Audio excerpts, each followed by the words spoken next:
So we have contracted with Peter Ross, a blacksmith out of North Carolina, to make a lot of the hardware for us. We're using several blacksmiths on this job, but Peter has made the strap hinges for these doors.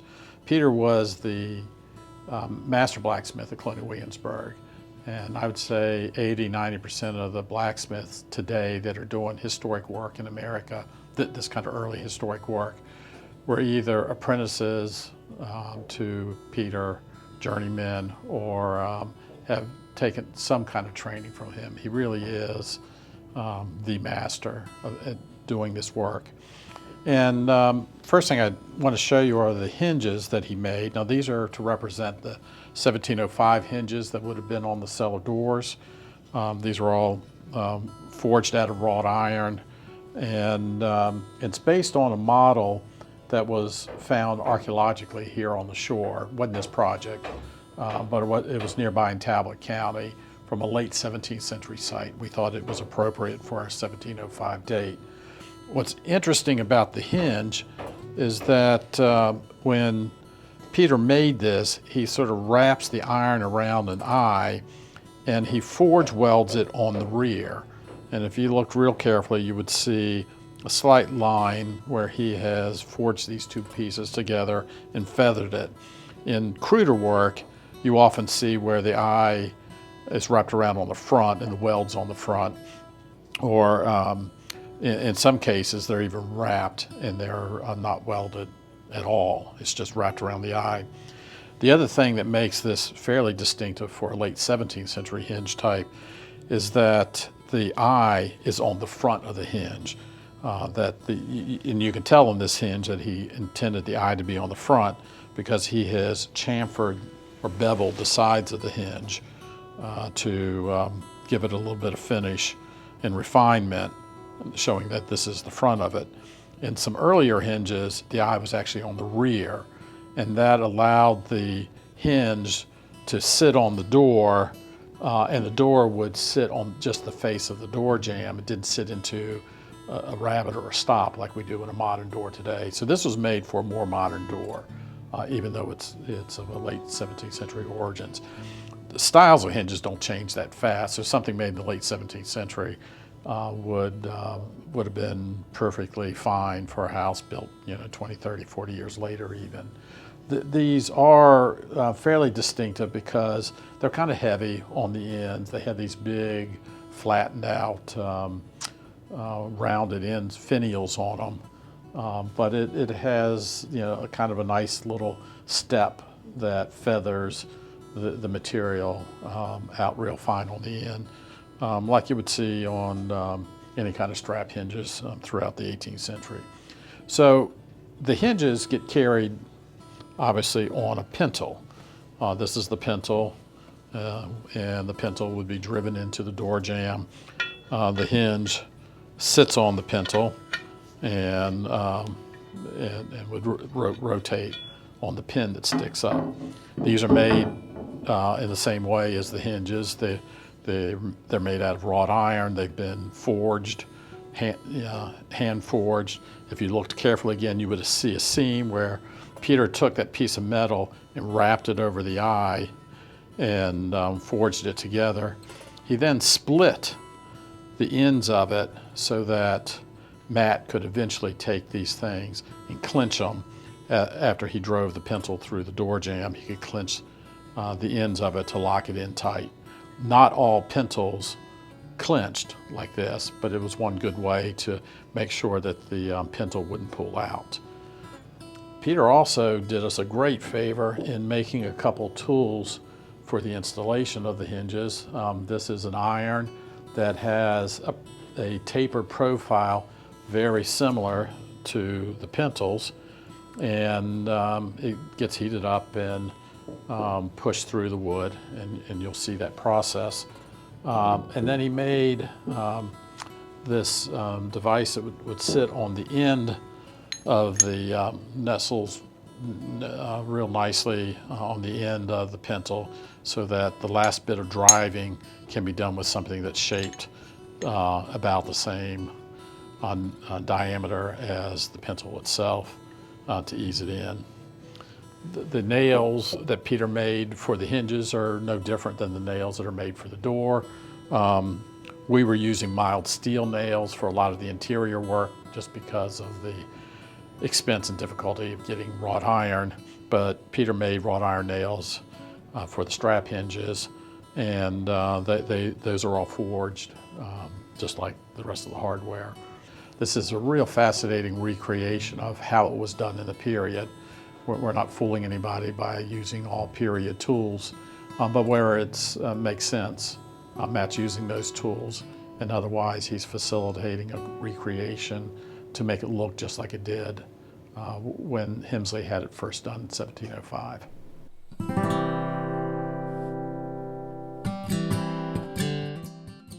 These wrought iron hinges here were fabricated to the specs of the drawings by Peter Ross. They turned out phenomenal, and ultimately we're going to kind of go through the steps of how we're going to locate the pintles onto the jamb, and then step drill the jamb to accommodate for a square pin that tapered in both directions, and then ultimately burn the hole to a appropriate size that's slightly smaller than the final drive of the pintle.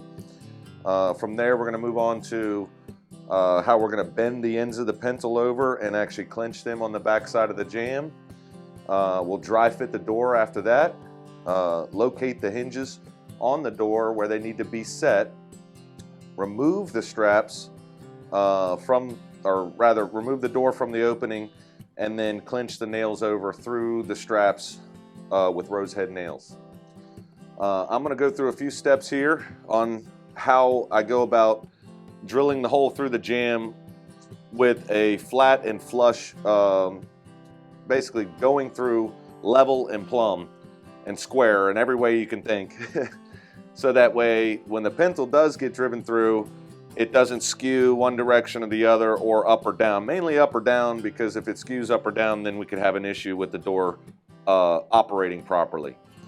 It's pretty simple, but I'll just kind of walk you through the steps. I'm going to use a 1/8 of an inch drill bit for my starting pilot hole. The reason for that is that I want to be able to use that 1/8 of an inch pilot bit to use a step bit of a variety of different bits.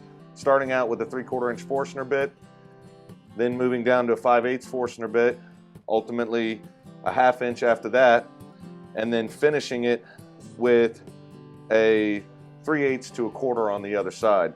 And the reason for doing all that is that the pintle is ever changing in dimension. If I measure out from approximately where it wants to be set, and then the distance of the thickness of the jamb, right here where it finishes out is roughly a 1/4 of an inch thick, and still about 11/16 to 3/4 of an inch thick this direction.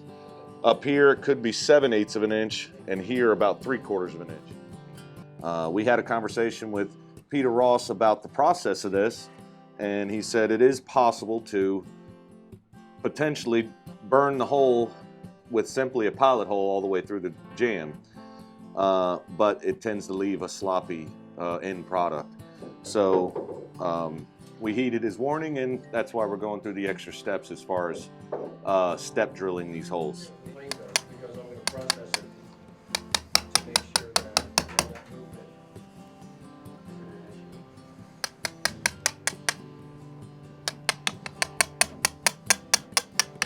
So I want to leave this side as minimal as possible, and let the iron do the final process.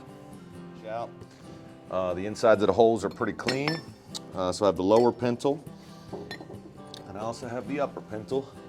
Again, there is plenty of room here if you look at how the thickness of it is close to the size that I want to be there, and also in the width. This one is quite a bit fatter actually, and ultimately it's going to tighten itself up real nice once we get that hole burned in.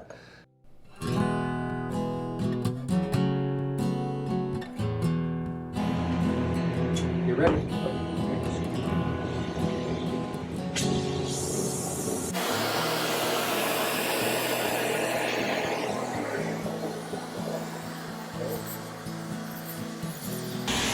a lot of steel here, so it takes some time to get it hot.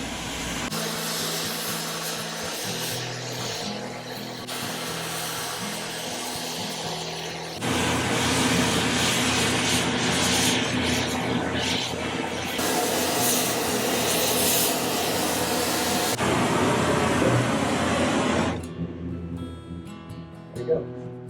Alrighty.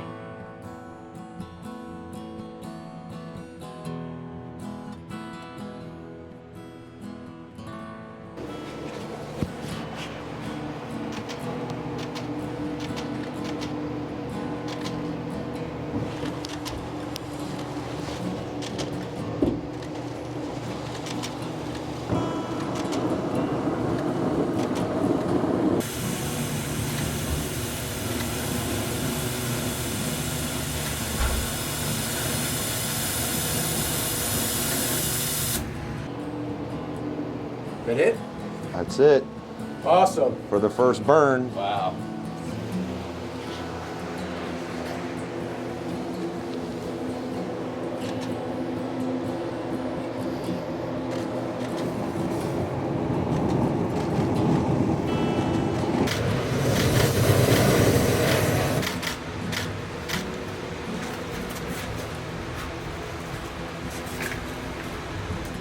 I like how it even leaves a little patina of the burn on the door jamb. That's cool. I mean, I could sand it off, but I don't want to. Yeah. So now that we have our holes burned into this opening here, I'm really happy with the way that this bottom one has been seated. The top one, I'm going to do a little bit more work on it. It's obviously still really far out and it's snug right there. So I want to elongate the top and bottom a little bit more. The bottom one, on the other hand, is really nicely fitted here. This one's actually fitted pretty well. So I'm just going to give it a little support with my foot here. And I'm going to start to tap this pintle in.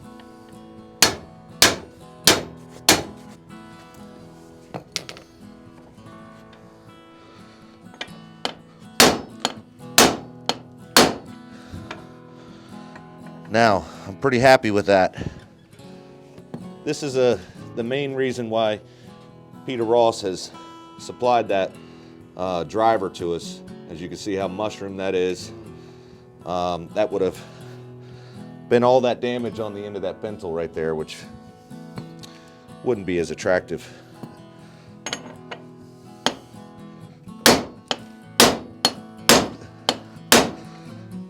Okay, now that we have at least our lower pintle set to the depth that I want, plus the strap is sitting in place, I'm going to go ahead and simply show you the process after this of finding the position of the strap hinge on the door. Our door has already been pre-fitted with the proper reveals that we're looking for. I'm going to go ahead and shim this up. And like I said in an earlier shot, we're looking for about a 3/16 around the entire door. It's a little stronger on these than some of our others. Now the lower one has been driven to its proper depth. You can see it's seating nicely on the thickness of the door. We don't want it to be too set back too far initially. We can always give it a little extra drive, but we don't want this thing to be hinge bound against the stops. And ultimately, once I get this into position, we're gonna move over to the other door and I'm gonna show you what the next process is, but that's basically dry fitting the hinge, securing it in place with a few screws, temporary screws, and then we'll pull this thing down and clinch over some rose heads.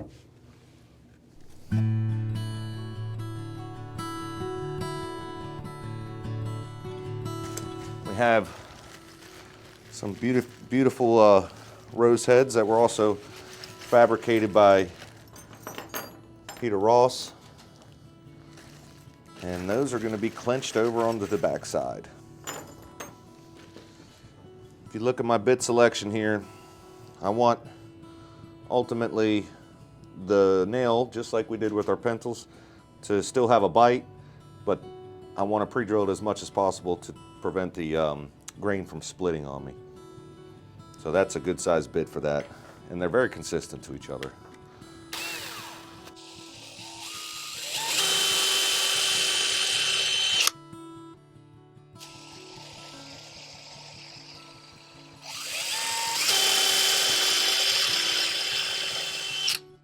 Now I'm going to finish it through with this slightly smaller bit. I believe this is 1/8 of an inch. And I'm going to kind of round that hole out just at the top edge.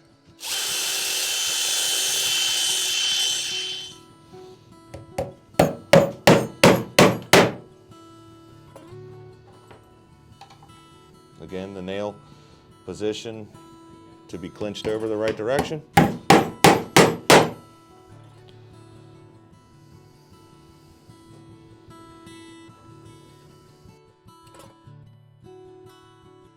Okay, with just the top one done, I'm gonna go ahead and flip this door over. Yes, sir.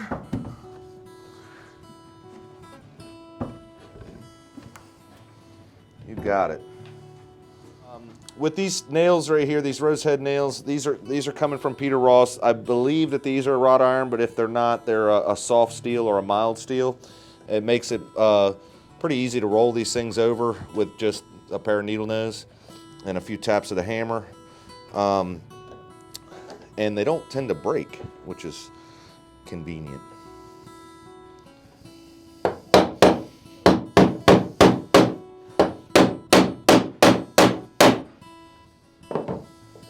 Okay.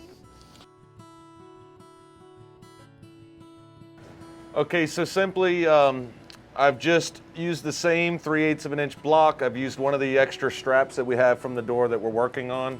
And I've used this large C-clamp here on the back side of the pintle and a piece of stainless to prevent that from denting the door jamb where we're at.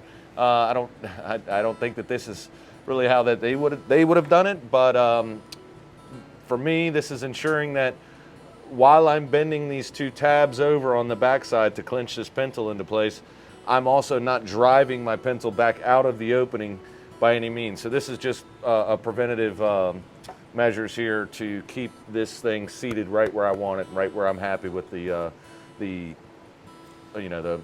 function of the door right now. So I'm basically just going to use we got a little bit of a door jamb here, that's a brick door jamb that's getting in our way, so I just basically have a variety of cold punches that I'm going to get these things started with, and then ultimately I'll finish it off with just a couple blows with the hammer.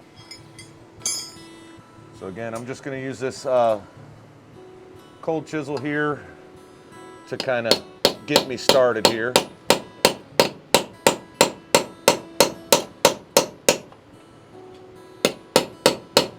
Longer chisel on this side to give me some more room to work.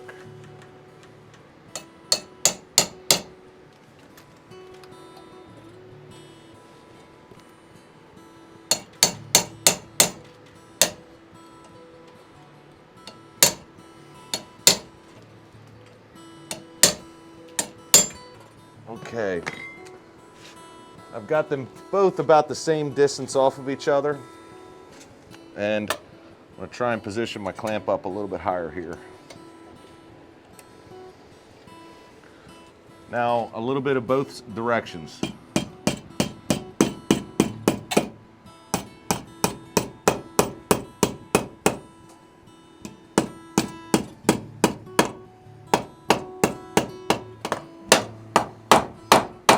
And that's it.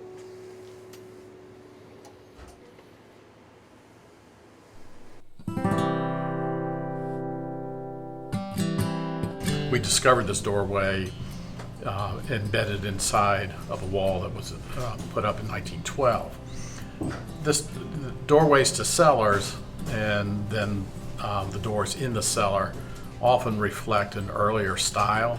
You would expect this to be more conservatively built, and that's indeed the case with our door frame. So we have these solid jambs that were tenoned into a headpiece. We have a molding. This is a classical molding, but done kind of in reverse of what you might expect, almost in a pre-classical way, so something you might expect out of the 17th century. And given that it's 1705, that's no surprise. What is real interesting is that they ran the molding on the jambs up to the head, but they didn't run the moldings across the head itself. They didn't miter it in the corner and frame the opening with that molding. And that's what's different from the more polite moldings that you see on the first floor of the house. And in the case of this door frame, the rabbet to take the door that creates the stop for the door is planed out of the frame itself. This is just one piece of wood for each of the two jambs, and then the head's a separate piece, and the sill being the fourth piece connecting this together. And we have used this then to replicate both the style, the moldings, and the way the frame goes together for the cellar door openings.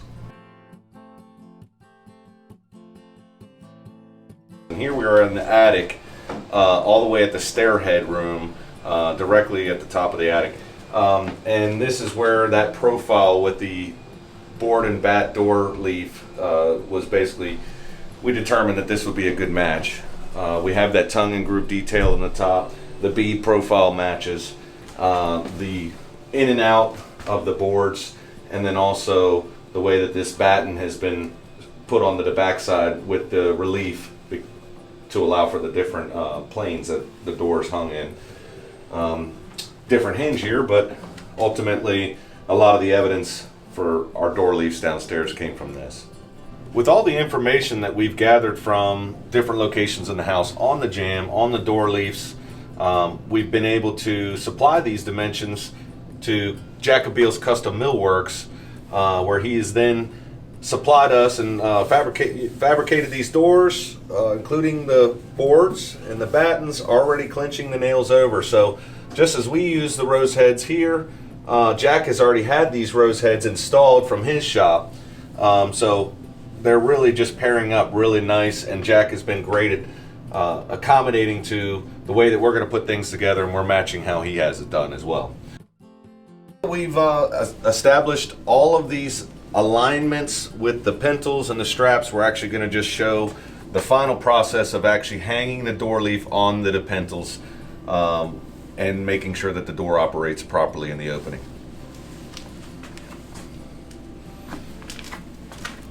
It's going to basically just go right up over top, align these two pintles, drop it down. It seats perfect.